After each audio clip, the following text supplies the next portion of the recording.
So I want to offer everyone a really warm welcome to our research presentation series of faculty featuring School of Education faculty. So a warm welcome to student, staff, and faculty from the School of Education and anyone who's outside of the School of Education or from the community who might be joining us today.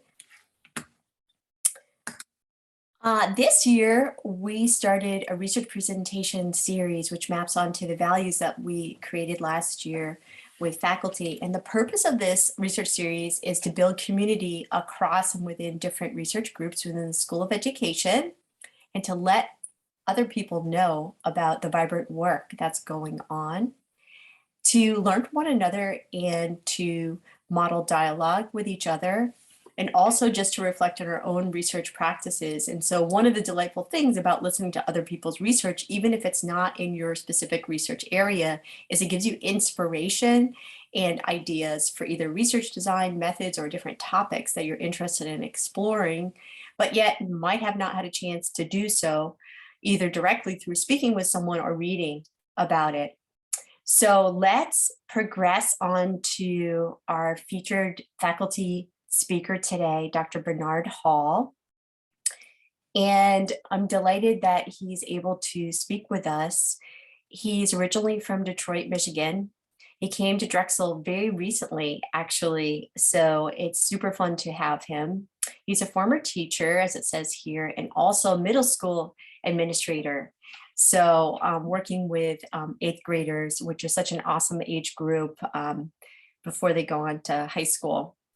So Dr. Hall went to Temple's Urban Education doctoral program, and he focused on research at the intersection of the anthropology of education, literacy education, and critical hip hop studies. So he brings many different pieces that we did not have here in the School of Education and helps us to extend our research profile here. And he works mostly in the teacher education program in the School of Education with us. So at his previous institution, he served as program director of the secondary English education program. And interestingly, which I didn't know until he emailed this information, started one of the first social justice oriented majors and the first iteration of the hip hop writers workshop in the Coatesville area school district. So now what he's going to speak to us today is about his work specifically with the West Philadelphia Promise Neighborhood Grant Team on using the power of hip hop pedagogies to reimagine urban teacher education and at the same time change the educational and lived experiences of Black youth. Today, he'll be sharing insights and reflections from the Hip Hop Writers Workshop 2.0. And so I'm going to turn it over to Dr. Hall to add anything that I might have missed. And the way that we do these series is that the presentation is about 35 minutes, and then we have some time for questions. So if you have a specific question you want to pose, you can put it in the chat, and then I can help facilitate the questions just so that everyone can ask what they need to ask. So Dr. Hall, I'm going to turn it over to you and stop my screen share.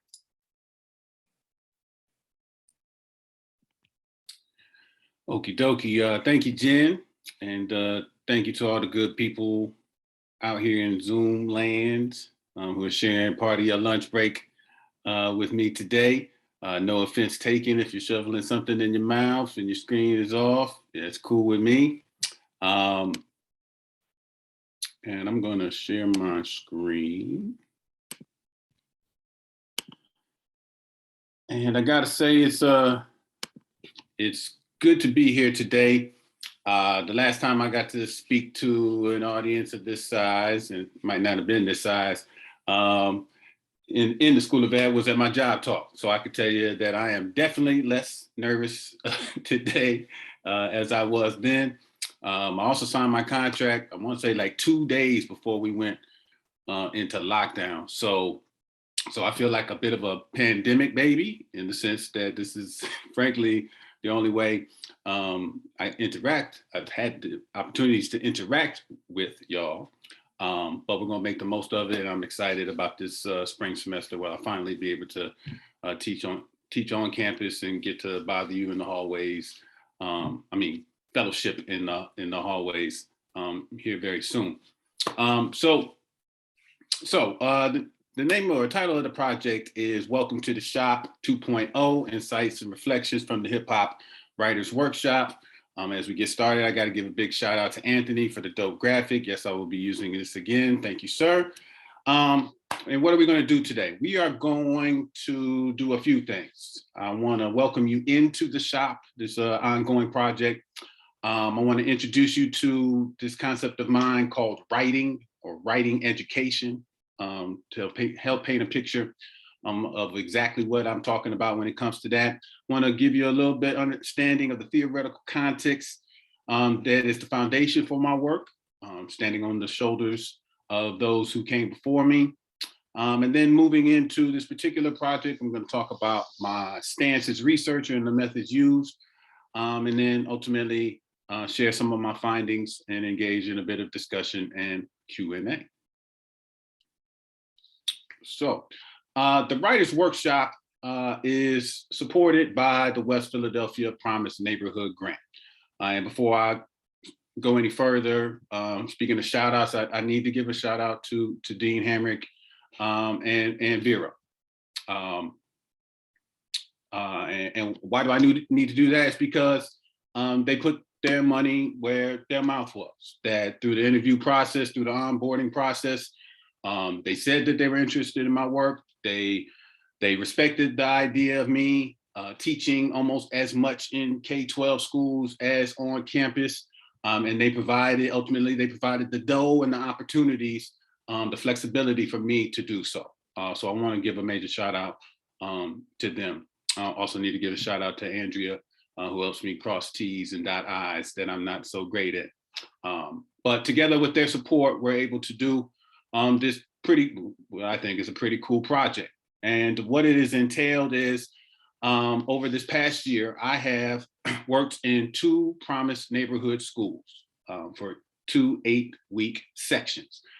This teaching that I'm doing in these Promise neighborhood schools counts towards my teaching load as a tenure track faculty member in the SOE.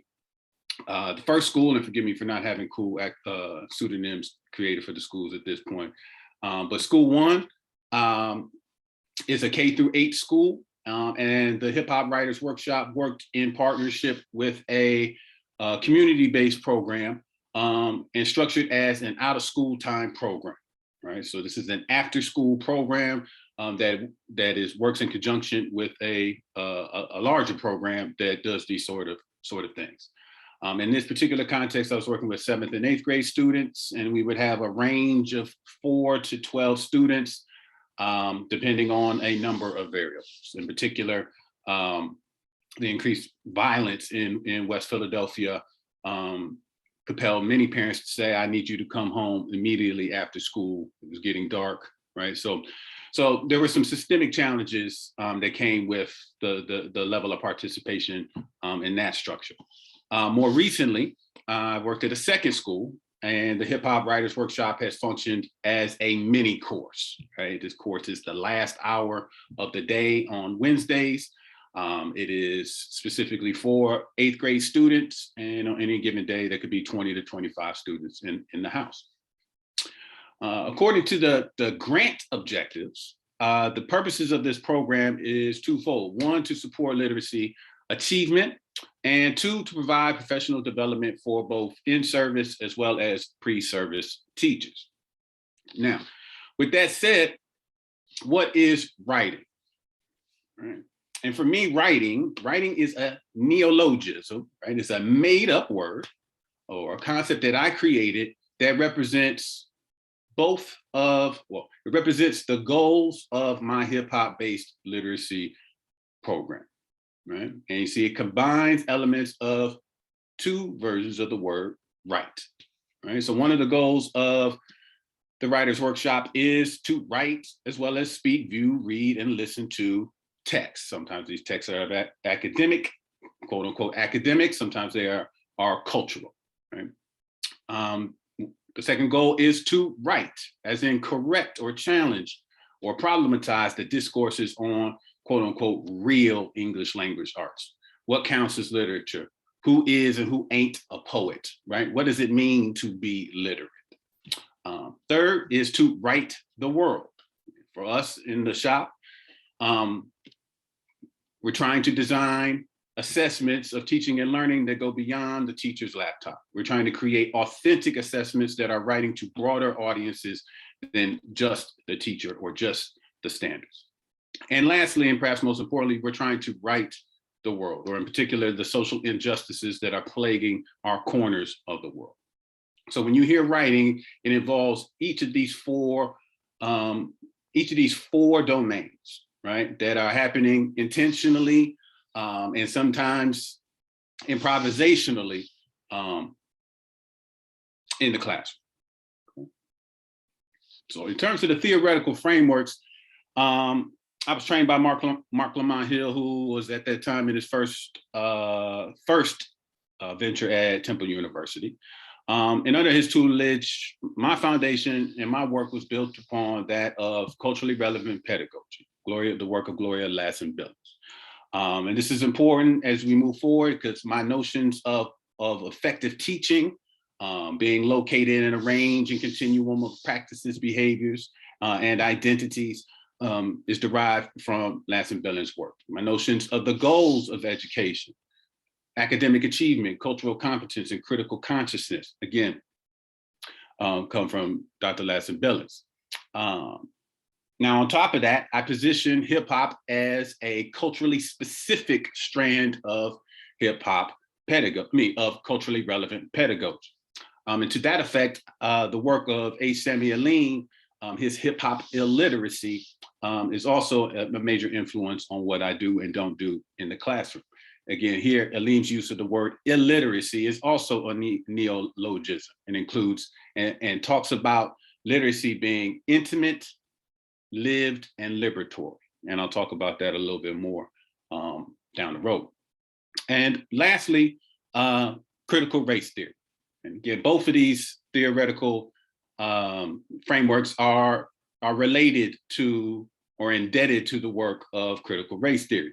In particular, the likes of Crenshaw and Lasson-Billings and Tate, who were some of the first people to extend Bell's work that was created in a legal space into education. And the 5 tenets of critical race theory, and I know it's been a hot topic of late. I think it's important that we just introduce them to understand what we mean by critical race theory and why some people are so scared about it. Critical race theory operates under the notion that there is a permanence of racism, that racism is embedded into the fabric of this country, and that it operates both on systemic, interpersonal, cultural, and internalized levels. It is built on this idea of whiteness as property. In its original form, right? The idea of to possess or to be human in this democratic experiment, right? Meant being white, it meant voting. And with the privileges of whiteness and property ownership, people had the right to exclude others from being full participants in that democracy. The third tenet is counter storytelling and majoritarian narratives. Right? Especially when it comes to majoritarian narratives, a lot of the stories told about or told from the majority or conservative standpoint are positioned as if they are not stories at all, but matter of truth. Okay? And a lot of the work that comes out of CRT is designed to provide counter stories to help elucidate the ways that racism operates both on systemic and cultural levels. Fourth is interest convergence, which is the idea that change does not happen in this country unless it benefits the political and economic rights or interests of whites. And the most common examples cited in support of that claim are the Emancipation Proclamation and more recently Brown versus Board of Education, right? That yes, change did come, but oftentimes that change doesn't come unless whites are benefited by it.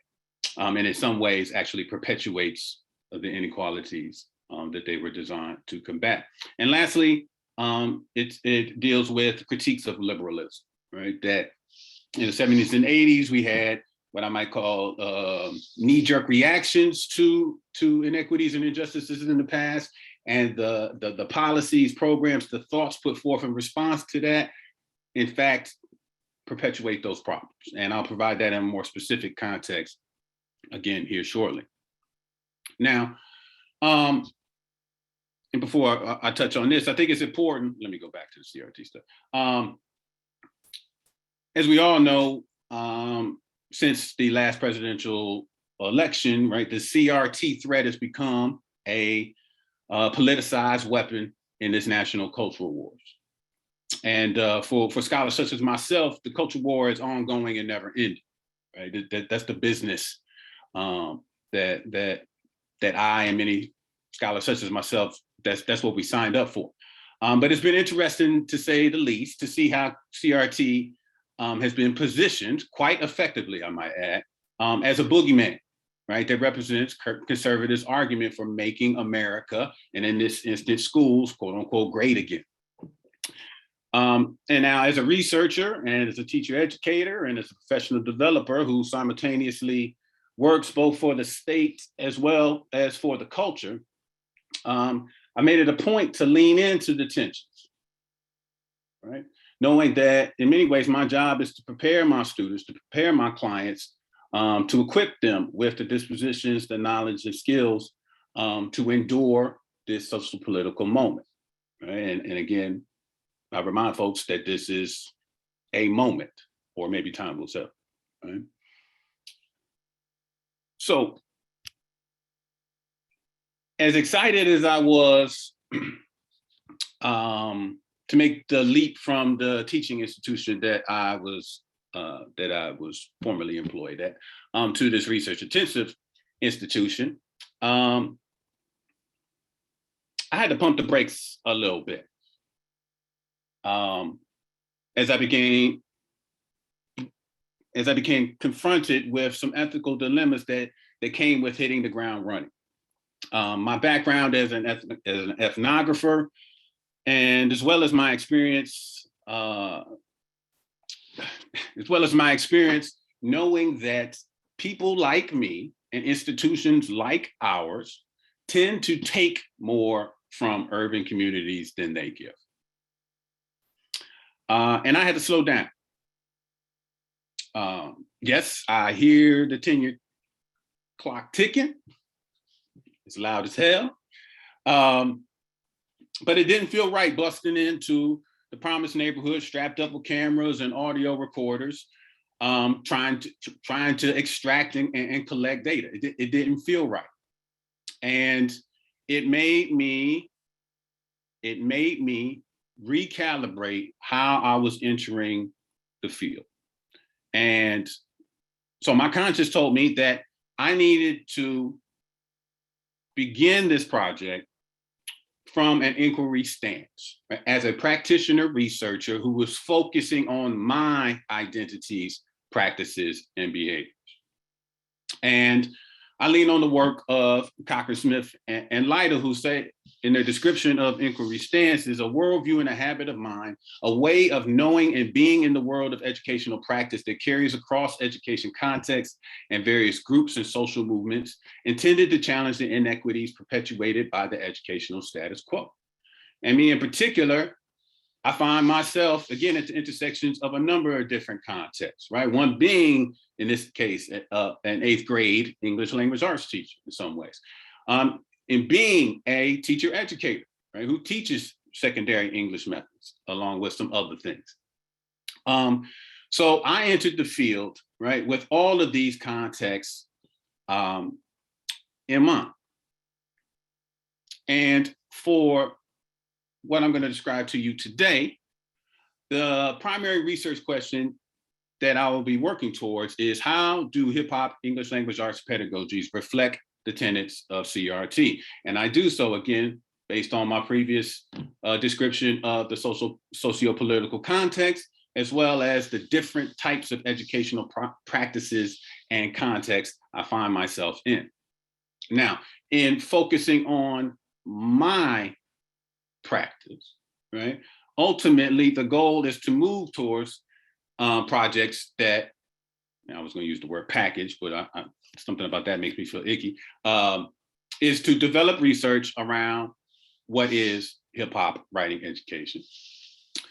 From there, we are going to incorporate technology in ways that captures the possibilities or pitfalls of pre-service teachers doing their student teaching in OST literacy programs like the Writers Workshop. And we are most certainly going to be collecting data in an effort to develop or to create professional development, thinking about not only pre-service, but in-service teachers. So the work that you're going to hear about today is going to answer this question as part of a theoretical project of mine focused on framing what is hip hop writing education. So the data sources that I am using to address this question, again, in many ways come out of the ethnographic tradition.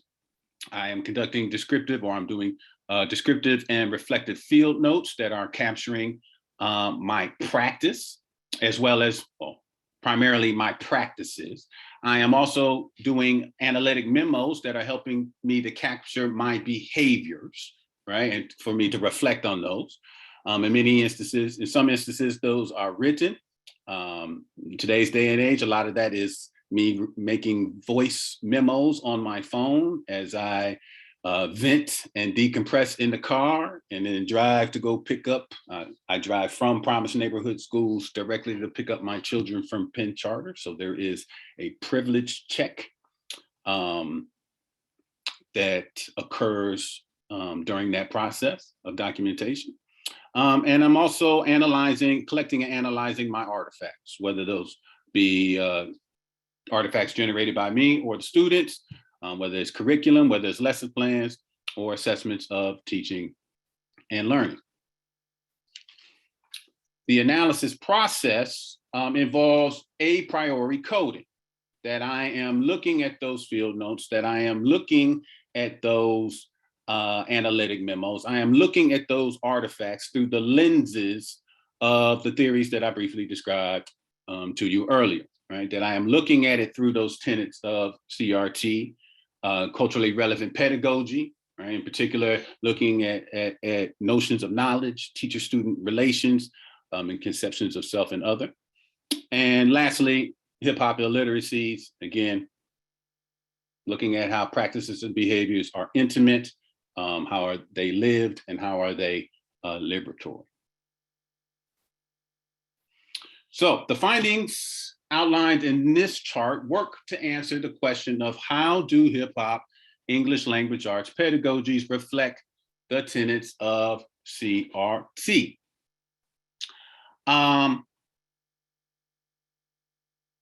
So starting with permanence of racism and analyzing, when I analyzed my practice, a couple of things stood out. The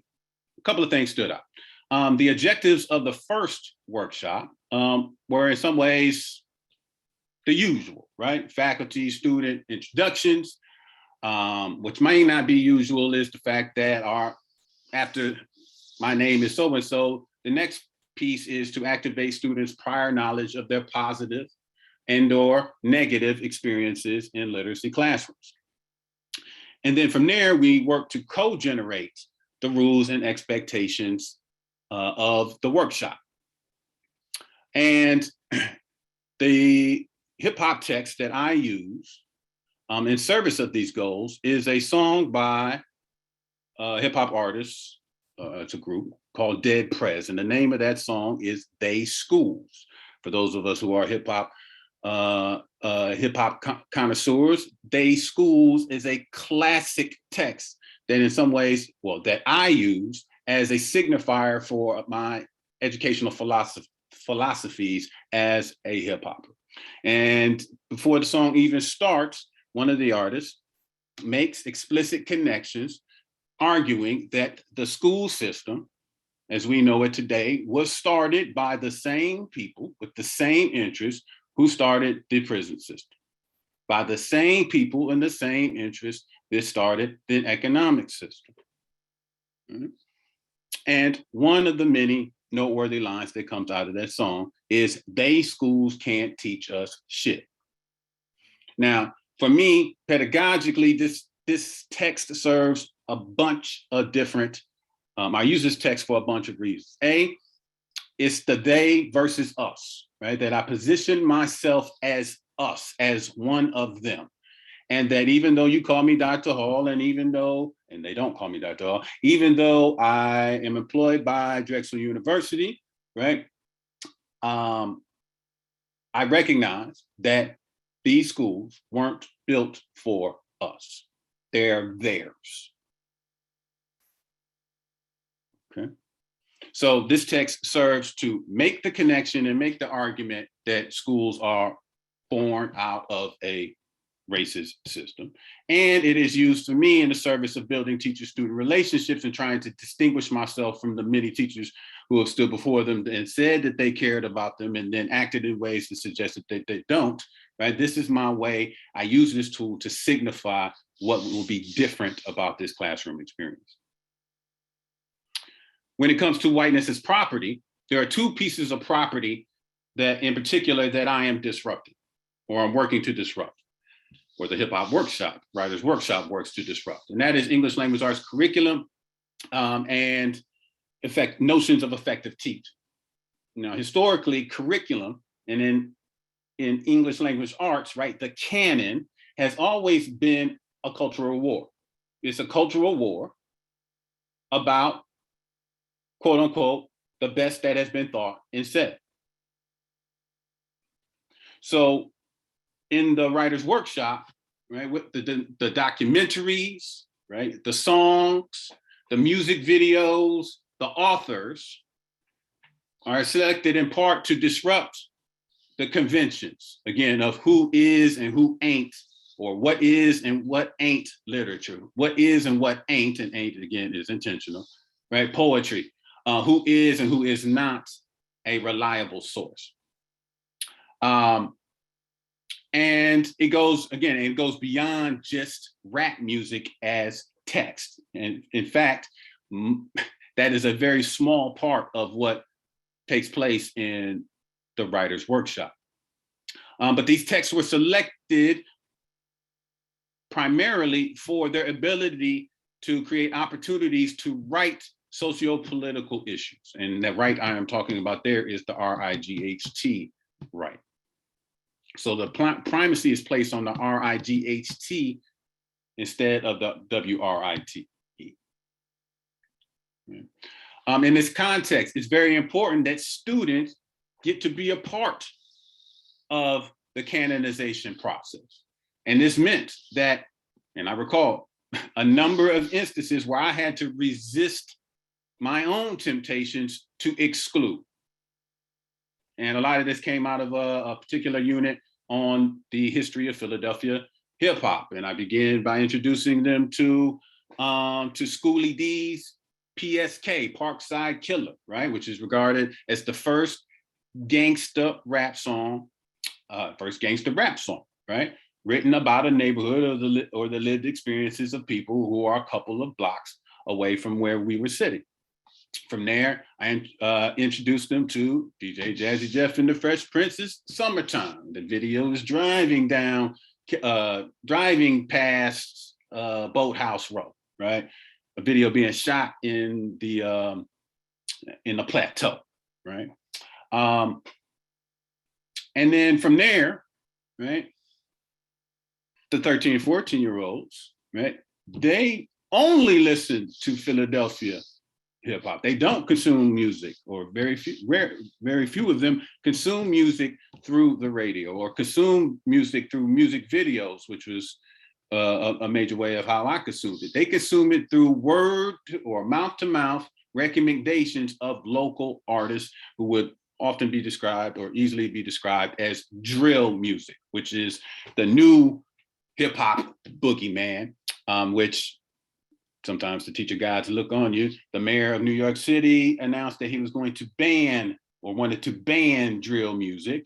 An article was created in the New York Post, I believe, and that text again was introduced to have conversations or dialogue around, does violence create music or does music depict violence? So when it comes to effective teaching, when reflecting on my practices and behaviors, especially in relation to the pre and in-service teachers that I work with, I think the disruptions of effective teaching would invoke the most white fragility. And that's for a couple of reasons. One, there was more RIGHTing than writing. And that notion that product, right? Product, in particular in the English language arts classroom, black ink on white paper is why we were there. My reflections would suggest that some of the most important teaching and learning did not take place and demonstrated on black ink on white paper, but it happened in the authentic dialogues that came in response to often unforeseen moments in watching documentaries, music videos, a war starting. So that's one way notions of effective teaching were disrupted. I think right fragility would be invoked considerably in an analysis of the teacher-student relationships that were exhibited in this classroom. Latson Billings talks about other mothering, this idea of effective teachers of Black students being intimately invested in the success or failures of their students. And I use the concept of other brothering, right, to mark a bit of a shift, right? And you think about the way siblings or big cousins hold each other accountable in ways that are different than the ways that parents hold them accountable. If you were a fly on the wall in this classroom, you would hear cussing. You would see a teacher not cussing at students, but cussing with students, asking them to dead that dumb shit. You would witness a teacher showing a level of intimacy that would be very uncomfortable for other people, right? Whether it's questions about love life, whether it's questions about past drug use, or questions about the college experience, or questions about how much money you make, questions about what kind of car you drive, questions about whatever, right? Being willing to be intimate with students in ways that would call into question, some might call into question their appropriateness. And again, part of this work is designed to help people think about the ways white norms, especially as they're encompassed in this notion of appropriate teacher-student relations, may work to perpetuate problems. So much of what I've described thus far is serving as a counter story to conventional notions of effective teaching. Now, when it comes to the majoritarian narrative, right, there is a growing narrative. And if you step anywhere near K-12 schools right now, there's this growing narrative post-pandemic, right, that kids were already crazy. Again, this is not me talking, this is me reporting, right? That kids were already crazy, and that post-pandemic, these kids really don't know how to act. Now, without question, right, this reflects deficit thinking that is rooted in long-standing stereotypes around that criminalize Blackness, right? Stereotypes that, or anti-Black stereotypes that view the behaviors of Black males as hyper-criminalized, right? That often view the behaviors of Black women as hypersexualized. Right? And there's been a doubling down on this post-pandemic. And it's interesting because we all want to get back to normal, right? I wish I was in the room vibing with y'all and I could be standing up instead of swiveling in my chair right now, right? We all want to get back to normal, except this pandemic has helped. In this instance, the pandemic helps us to see how the normal wasn't right.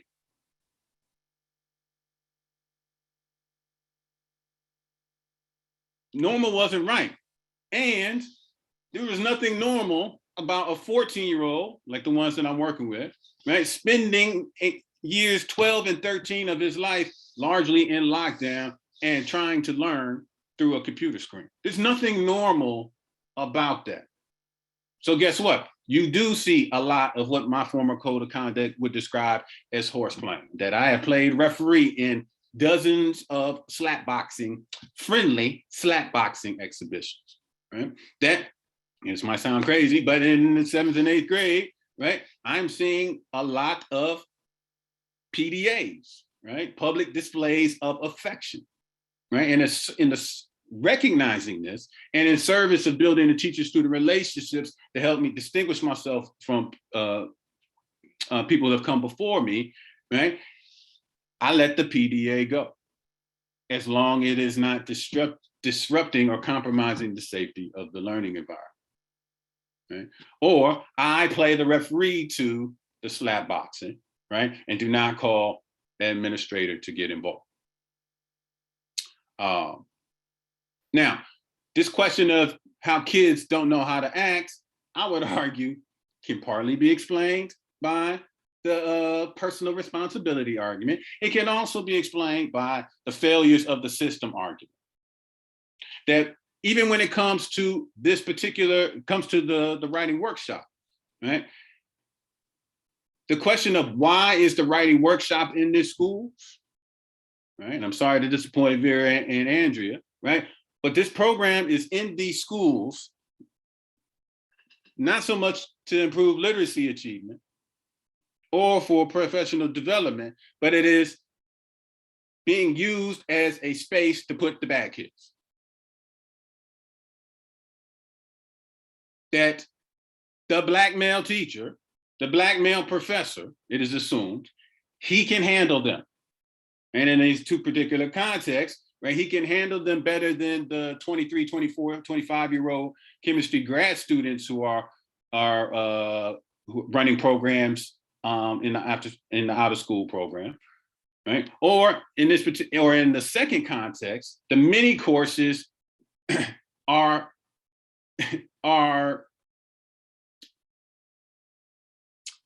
classes so that are being held while the teachers do professional development. That is why the mini course exists. Of course, if you ask somebody, they would say, "Oh, is it the idea is to expose them to pottery or to yoga or to hip hop writing?" Right? No, it's a placeholder so that the teachers can do professional development. Right? And it just so happens that the directors of these programs put all the bad kids, quote unquote bad kids, into this classroom, thinking that I and this class can handle them better than others. And again, I would argue that this is an example of interest convergence. And lastly, when it comes to critiques of liberalism, right? One of the major pushbacks that CRT is, or the CRT backlash is built upon is this idea of color blindness, right? That you are teaching, that people like me are teaching kids to judge people based on the color of the skin instead of the content of their character. And if I hear somebody blaspheme Dr. King one more time, I'm gonna vomit. Sorry about that. I in the writing workshop, we're not teaching that. We are teaching Black students how to see racism, right? And the way I think about this is like if you don't look for the cancer in your body, right? When it emerges, it'll be too late. So the idea is to teach students how racism operates on systemic levels. To look outside the school and see, man, all these new residential buildings are being built. And none of them are being built for us. They're being built for the students who go to that school that costs $60,000 across the street. Right? Or the fact that it's kind of hard to be colorblind when the only white people in these buildings are teachers. Right? the Hip Hop Writers Workshop helps students to ask, how did that is not an accident? How did that become so? Furthermore, seeing racism, an argument is being made that teaching students to see racism is to teach students to be helpless victims. And again, I will push back to say that critical consciousness, teaching students to be aware of the socio-political forces that are impacting their quality of life, right? That equals critical citizenship. And as we've seen both on January 6th and in response to the protest, in response to the murder of George Floyd, right? Different people's acts of critical citizenship is received and perceived in very, very, very, very different ways. Now, one thing is very true, right? That having critical citizens, having 13, 14, 15-year-old students asking why they are doing or not doing something in particular in the classroom does create problems. And again, when confronted with that problem, I'm interested to see the way that teachers think about their own practices or point the fingers at themselves or those asking those questions. So, for discussion, to this question of what is the role, purpose, and function of hip hop pedagogy in K-12 and ed schools, when it comes to this particular context, right, hip hop pedagogy has been added to these K-12 schools in an effort to maintain the function of the system. Are there transformative moments? Absolutely. But for the most part, it is additive, that my writing workshop serves in the same way as Black History Month, right? That it is a flyby. It is a Band-Aid on a bullet wound. Right? Again, that does not stop me from trying to build as many transformative moments as possible. But when thinking about it on a systemic level, the role is to maintain the structure. When thinking about it from the ed school's perspective, professors, teachers, educators such as myself, right? We are adding hip hop pedagogies to courses, but again, those acts of those individual professors often come in contrast to programs that remain largely undisturbed. When it comes to purpose, the purpose of hip hop pedagogies is always anti-racist, right? At its best. Right? Now, that being said, hip hop, English language arts is about text. It is about reading, writing, speaking, viewing, and listening. And again, some of the incredible possibilities of hip hop pedagogy exist when these two goals can be worked towards simultaneously. Now, on a functional level, how does it work? Again, the answer to that question is contextual. And it's not very convenient sometimes either. What do I mean? In the Promised Neighborhood, there was no, pedagogically, there was no white fragility that I had to negotiate. Why is that? It's because there were no white people. So the pedagogical challenge became, how do I teach in age-appropriate ways middle school students to be able to see and understand how racism operates on a systemic level. Frankly, the more challenging aspect was helping these middle school students see the ways that racism was internalized. When it comes to education schools, there's lots of white fragility, right? There's lots of it, right? Among students as well as faculty.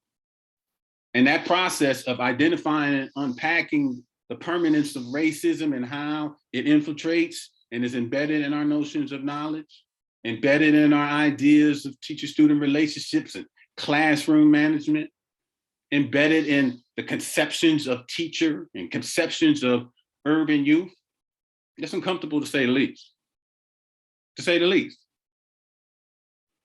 But considering the socio-political context, considering the pre-existing teacher shortage, considering the current teacher exodus, as well as the decline of college enrollment, despite the rhetoric of social justice and anti-racism. I do think that it's fair to question whether the political and economic interests of institutions like Drexel University, like the Pennsylvania Department of Education, will compel them to bite the wallets and the voters that feed them. And with that, I say thank you and peace.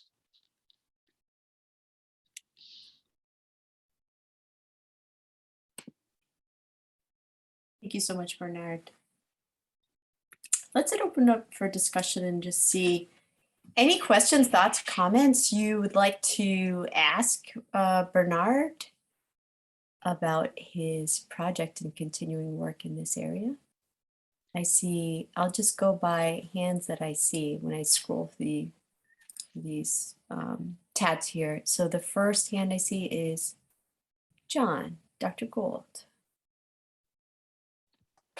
Yeah, Bernard, not so much question, but reaction. I really, your research is just, I think, what we need. It raises, for me, particularly if I teach in the, the doctoral students in the EDD, that you are a great example of how to begin to think about how one's personal, and I'll use the big words, epistemology and cosmology, and then ontology relates to a lived experience, one of you, but more importantly, I think of the kids. The way in which I see you operating there, and my curiosity is how much of a discussion that you have with them around their lived experiences to allow that to emerge, to intersect with your worldview, and how it's going to impact the recommendations that will come out of your research for us, for all of us. I think that is critical. And then one last thing I want to tell you, I just downloaded They School because I have more gangster rap on my iTunes, courtesy of my daughter 17 years ago, because she really got into it. So and I do listen to it because I think what it does is it gives, at least for me, it gives me a different point of view and a different worldview to, interface with my own cosmology and my own thinking about the whole relationships between cultures and races that are taking place in this country. So so I'm just giving a comment that, I really love what you're doing, and I'm hoping in the very near future, I want to talk to you because I would like you to come into particularly my design classes to really get students to understand different cosmologies. So that's all I want to say. Thank you, John. And always down for the spirit of collaboration. And thank you for reminding me to remind everybody to do a little homework and go ahead and type They Schools in your YouTube browser. And that'll give you a 3-minute and 40-second idea of hip hop's educational philosophy, or some hip hoppers' educational philosophies. So we have another question, and then I have a question for myself directly. So from Dr. Phillips, I'd like to hear about what you and the students do when you're together. And that was going to be my question. I know for some of us who use the arts and incorporate the arts and the power of the arts into teaching and leadership development, do you want to walk us through a little bit, like using hip hop and writing and the compatibilities, and then maybe ways that you like the steps that in the process that you go through with the kids and with the students? I'll be happy to do that. I do want to give a bit of a reminder that culturally relevant pedagogy, according to Latson Billings, is less about what we are teaching and more about the why and the how. Okay, so So an example could be, we used a documentary that's on Netflix called Hip Hop Evolution. Again, to give y'all some more homework. And the first episode of the documentary introduces people to what we call the holy trinity of hip hop culture. It introduces you to DJ Kool Herc, who is the person who invented hip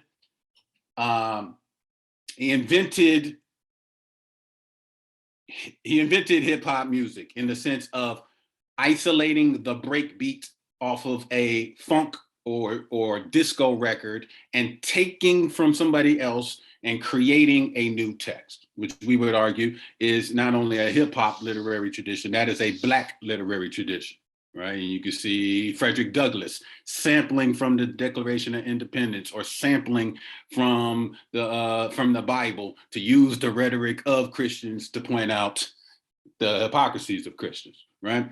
So we begin with DJ Kool Herc. We begin in 1520 Sedgwick Avenue in the South Bronx, right? So in this particular text is less about English language arts as much as it is about introducing them to or reminding them of the creative ingenuity of young Black immigrants, right? Who made something out of nothing. Right. The other making something out of nothing is seen in Grandmaster Flash. Grandmaster Flash was a high school dropout, right? But he was fascinated with electrical engineering, and he was a self-taught electrical engineer, taking amplifiers and speakers and turntables that were thrown away and building his own instruments out of trash, literally. Right? So in this instance, Grandmaster Flash is again an example of that ingenuity where he taught himself skills that he wasn't learning in school. And he took things that were made for one purpose and turned them into instruments. And the last person on that documentary is Afrika Bambaataa.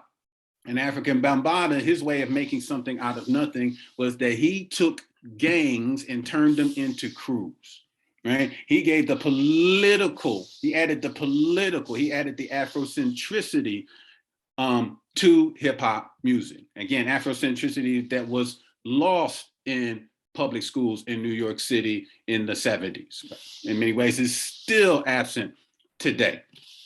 And again, in this particular class, the conversations, there's one particular clip where a person talks about how he has been taught to hate his Africanness, that he's been taught to think that Africa equals ugly, that Africa equals poor, that Africa equals savage. So the purpose of that moment is to have a conversation, to ask kids in 2022 who are 13, 14 years old, who are all Black, to ask them, what are the first things that you think about when you hear the word Africa? Right? And the conversation that emerges out of that is quite, in some ways, it is frightening. It's certainly sad because you recognize the ways that people, in particular Black youth, have been taught to hate themselves. And the question becomes, how did that happen?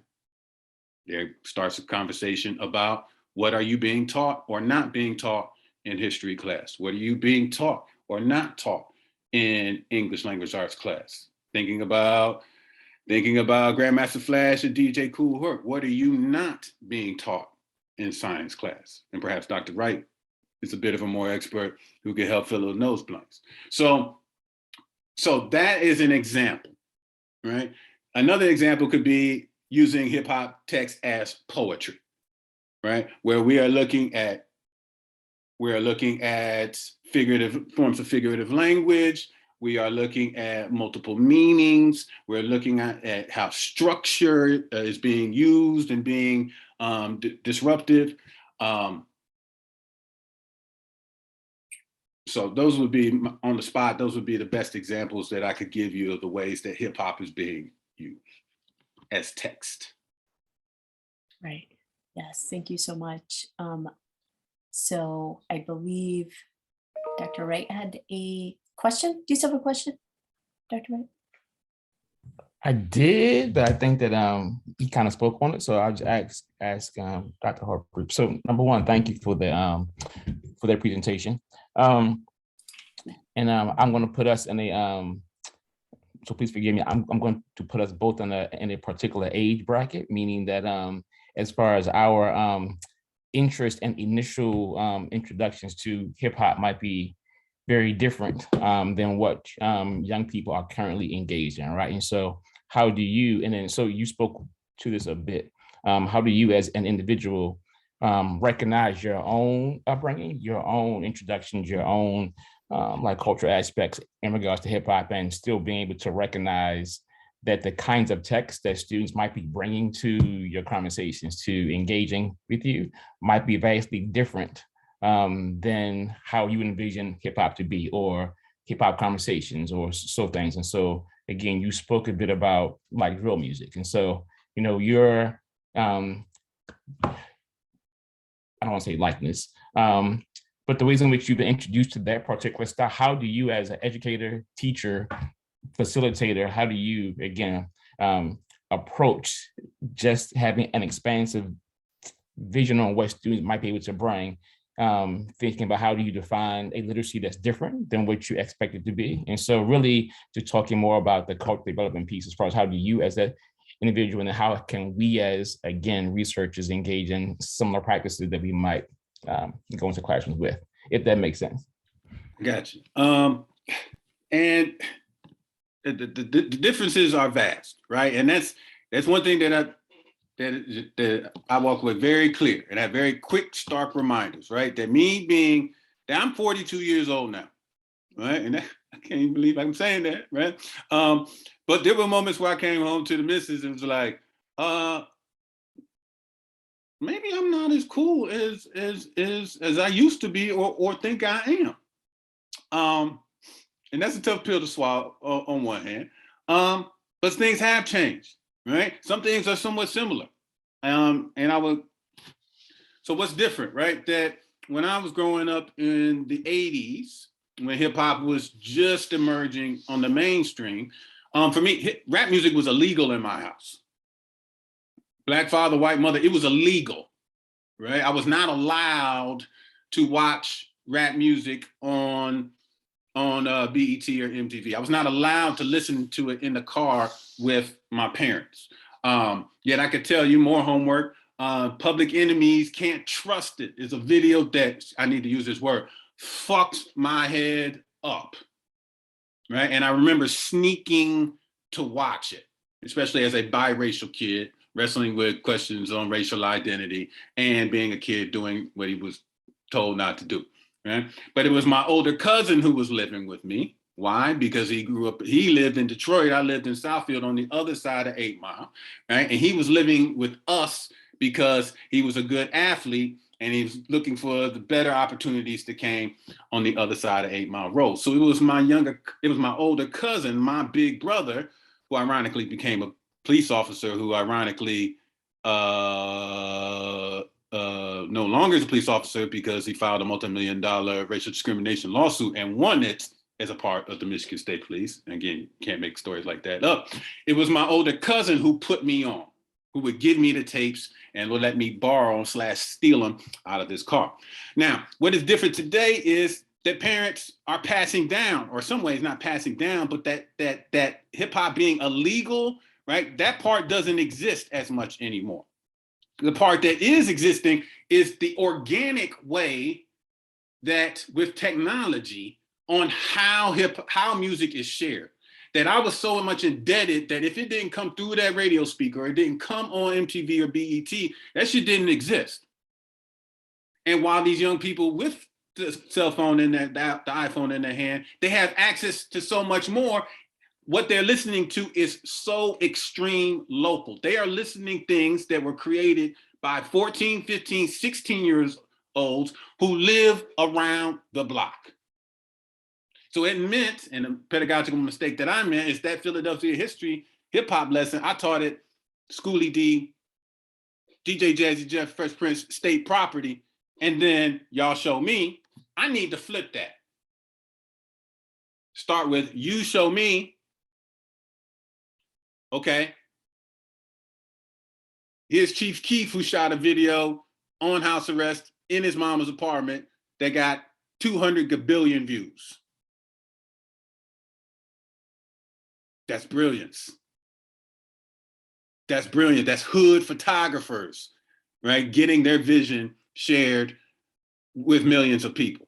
So those temptations of guarding the canon, they exist with us as old school hip hoppers. But I remind myself that the same way that an English teacher walks into a class and says, man, this Shakespeare shit is great. I don't understand why y'all don't get it. I have to have that same kind of humility when I present KRS-One to a group of people who were born after Tupac died, way after Tupac died, and wonder, why don't they think this shit is so cool? And the second that I turn my nose up at what the youth are listening, it's the second that I become a hip hop conservative that further distances me from the young people I supposedly care about.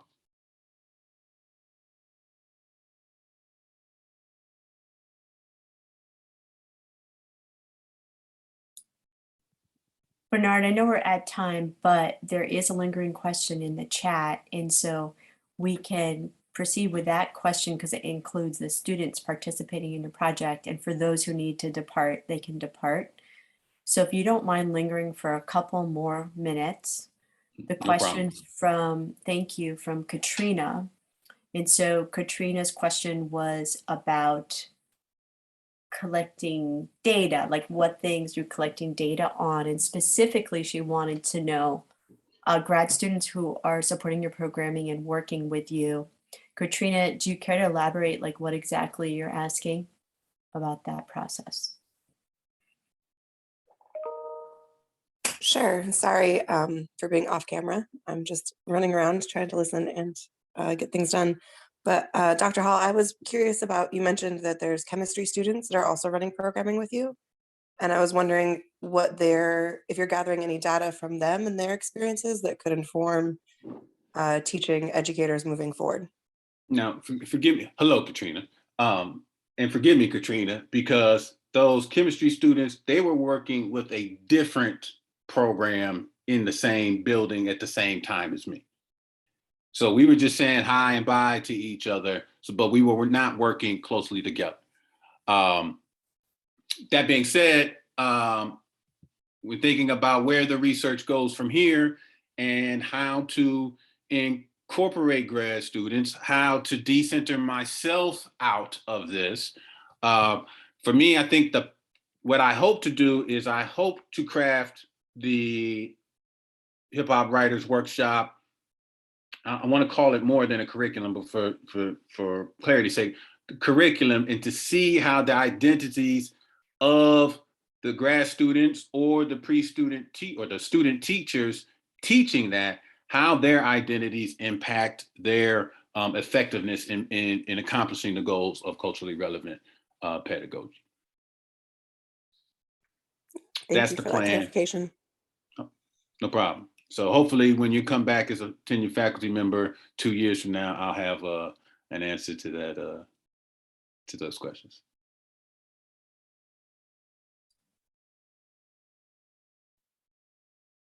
All right. Well, thank you so much for taking the time to share your research. It's so critical, especially for your faculty, to be able to let us know what you're doing. And also, I just want to say kudos to you for sticking with it during the pandemic and all the trials and tribulations of working with students in the pandemic. Kudos to the students for sticking with it and also, doing research on the process with them. My pleasure. I had a good time today. I actually feel like a professor today, and I appreciate the reminders. Absolutely. So thank you so much. And we will post this recording. And thanks everyone for attending. Have a wonderful rest of your Friday. And we will see everyone soon. Goodbye.